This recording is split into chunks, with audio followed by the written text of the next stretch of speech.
One of the most startling realizations of my adult life, of my entrepreneurial career, has been that the people who are furthest ahead of us in the game, the most successful amongst us, it's not often that they're doing something we're not doing.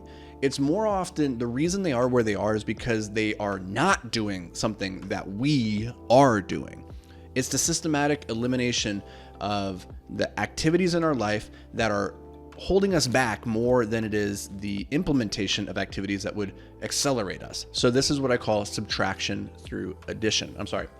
Let's try that again. It's addition through subtraction. So where we take away things, and in taking it away, in the removal of that thing, we actually increase our speed towards our goals. The simplest analogy of this would be to take off the emergency brake. If you're driving around with the emergency brake engaged, it doesn't really matter how hard you push on the accelerator, right? You're still going to be grinding. You're still going to be burning through the brakes, and it's going to be holding you back. As soon as you, instead of focusing on doing more, instead of you just disengage that emergency brake, you would unleash incredible amounts of speed and productivity and efficiency in the direction of your goal. And so we should focus our time and attention sometimes more on eliminating things from our life than it is the addition of new activities, new habits, new routines, new systems, right?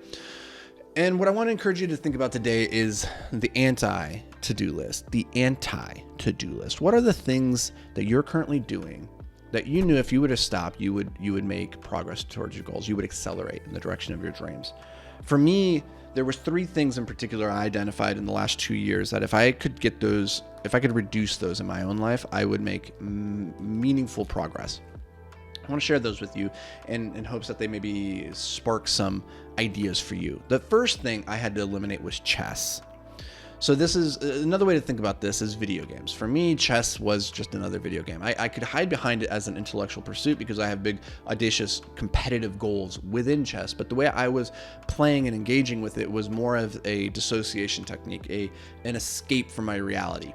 And I was finding that I would pour hours of time and brain power into chess every single day that wasn't necessarily improving my chess skills. It wasn't moving me towards my chess goals, and it was certainly pulling me away from mentally engaging fully with all the other things in my life that I had goals around my businesses, for instance, right?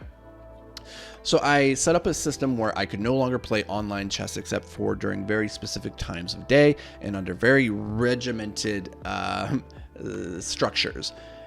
As a result, I stopped playing chess so willy-nilly. I started playing with more intention during the times when I was allowed to play. And the other areas of my life that were suffering before because I was pouring so much into chess, now I had freed up that mental bandwidth and they started to move towards my goals much quicker.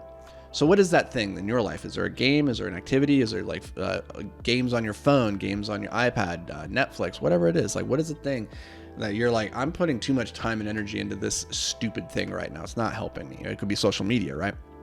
The next thing that I eliminated from my life was alcohol. I stopped drinking. That was about 1.5 years ago. It's had massive effects on my life because instead of thinking about going out to the bar and having drinks or like spending money at the grocery store and getting a drink and then having a drink at dinner and all these things and getting the empty calories that then make me feel like shit, that impede my sleep, that then impede my workout the next day, I just cut that out entirely. I didn't waste any more mental bandwidth on it. Now I just drink bubbly water or whatever, I drink my Monster, I drink my salty bubbly water from Element. Gives me all the same things that I wanted from the alcohol, but with none of the downsides. The third thing that had a massive impact in my life has been to set a regular sleep, a bedtime alarm. Rather than worrying about when I wake up, I just focus more on when I go to bed, and that has had a massive improvement on the quality of my sleep, the rhythm of my sleep. And it hasn't been about adding something new. It's been about eliminating and saying, I'm not going to stay up past 10 p.m. I'm going to be in bed at this specific time, and I'm going to go through this routine because it's important to me. And I know that the downstream effects of this are going to be massive. So just what are the 3 things in your life? What is that anti-to-do list? If you were to create it, we all have our own little foibles, the things that are kind of taking us away from our goals and are distracting us. And we know what those are for you. Like, you probably don't have to think very deep. But if you're like, what are the 3 things, if I was to eliminate from my life, that would have the most impact on moving me towards my goals? What are those 3 things? That is your anti-to-do list. Write them down.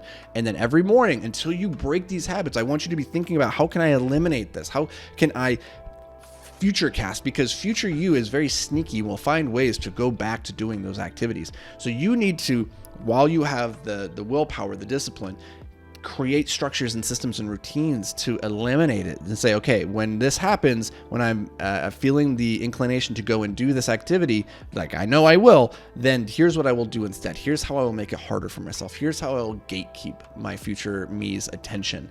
And then every day, keep refining that system until you're able to systematically eliminate those 3 things from your life that you know if you got out, you would move forward faster. Do that for the next quarter. Tell me that that doesn't have a massive effect on the quality of your life and the results that you're seeing. I challenge you. I challenge you to do that for 90 days and then come back here and tell me it didn't work. I promise. You will unlock incredible, unbelievable levels of growth. So go do that. Go create your anti-to-do list. I'll catch you back here tomorrow. But until then, stay hyper-focused, my friends.